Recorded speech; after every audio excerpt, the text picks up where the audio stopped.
Well, I think it's very positive and in the right direction, and you'll understand that we've had the West African Monetary Union, which is dominated by the Francophone countries with their CFA. That's been established over the last 50 years, and it's been there. So the whole essence now is this, to be able to look at the Anglophone countries, including Guinea, to be able to set up a union which eventually will form the merging of both unions to form a currency which is called ECHO.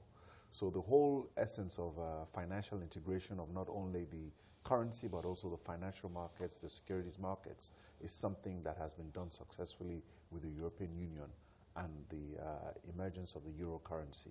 So in West Africa, we're taking a look at moving along those lines, and things are moving quite well. But when you look at these moves like this, small steps, I would say, but would you say we're inching closer to getting a single currency on the continent? Yes, definitely.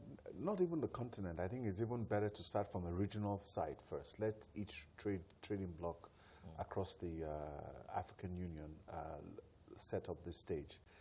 We have a new Continental Free Trade Act, which is also in the positive direction to drive these things. But within West Africa, I think we've made tremendous progress that we really don't think about. Trade has been growing at an average of 20% per annum for the last 10 years. So that's quite impressive. And our trade levels are now at about $210 billion. And most of that trade is dominated by Nigeria, Cote d'Ivoire, Ghana, and Senegal. So you see two Anglophone countries and two Francophone countries who are dominant in trade within the region. And clearly there is need for integration. At the informal sector, especially at the borders, you go to key markets along West Africa and currencies exchange freely.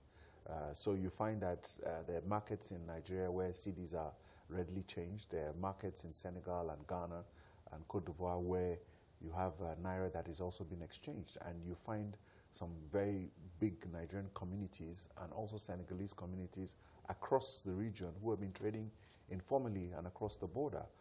So regional banks, and you find most banks, Nigerian banks and other West African banks, are already involved in this trade. They have branches all over West Africa, and they're helping to facilitate trade. So it's quite impressive. Quite impressive. So I would also like to comment on the, we see this is the impact on trade. Yes, it's going to be enormous. But, I've listened to many conversations around trade in Africa and the fact that countries in Africa we don't even know what our neighbors are. So trade information still remains a problem there. But then we're bringing in this new move where we're going to be having, exchange of currencies. Do you think there's enough awareness created on, the value of currencies within the region? A lot of work still needs to be done, at least from the formal sector. Within the informal sector, those who are involved in that trade are very active. For instance, a lot of the production, Nigeria is dominant in trade, probably accounting for about over 75% of trade within the region. Ghana is about 10%, Cote d'Ivoire about 10%, and Senegal about 8% of that trade. A lot of the Nigerian manufacturers here who are manufacturing products are pushing their products across West Africa through informal distributors. So at that level, they understand it, and the regional banks are facilitating that trade with all their branches in various countries. But right now, I think it's important, like you said, to begin to raise the awareness, not only for those traders, but also the formal sector, and also, more importantly, for tourism, which will begin to increase the trade volumes. But right now, at about $210 billion, it's pretty impressive. But what implementation hurdles do you foresee, with this move?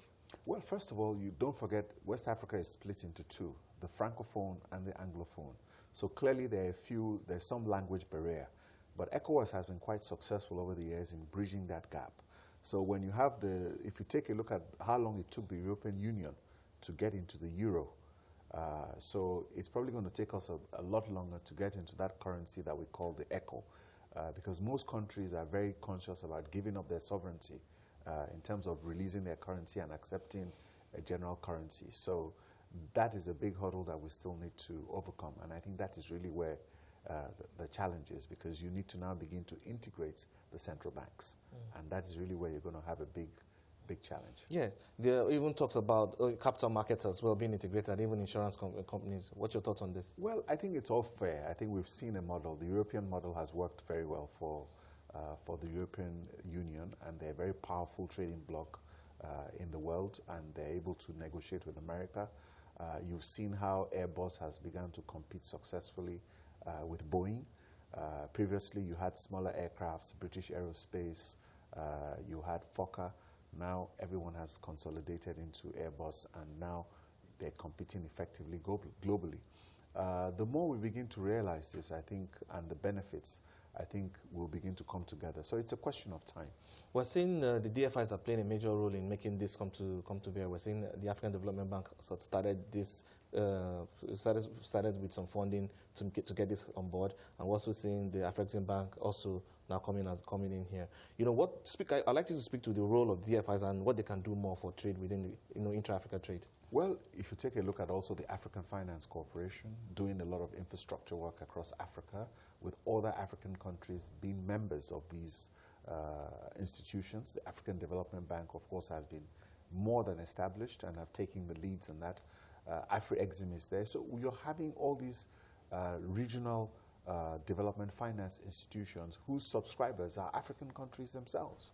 So they're believing in those institutions, and since you have a coming together with the African Development Bank and African Sovereign, they have the best position to be able to promote these things, because right there and then within those institutions you have an existing membership where Pan-African countries have worked together over the years in developing their financial systems. And of course, most of the member countries have benefited from loans to develop their capital markets, their industries, and the extractive industries, especially from the African Development Banks, and more recently now, Afrexim. I can imagine the role of innovation and technology, you know, in trying to break down the barriers to trade on the continent. I'd like you to speak to this point. Payment systems, Fintech, without a doubt, I think is really the driving force now today. Easy payment systems, technology-driven, is breaking down borders and breaking down barriers. And so it's making the seamless payments across board. Once you have seamless payments, then you're going to facilitate trade. All right, then. So we'll keep our eyes and see how things play out. Thanks for your time.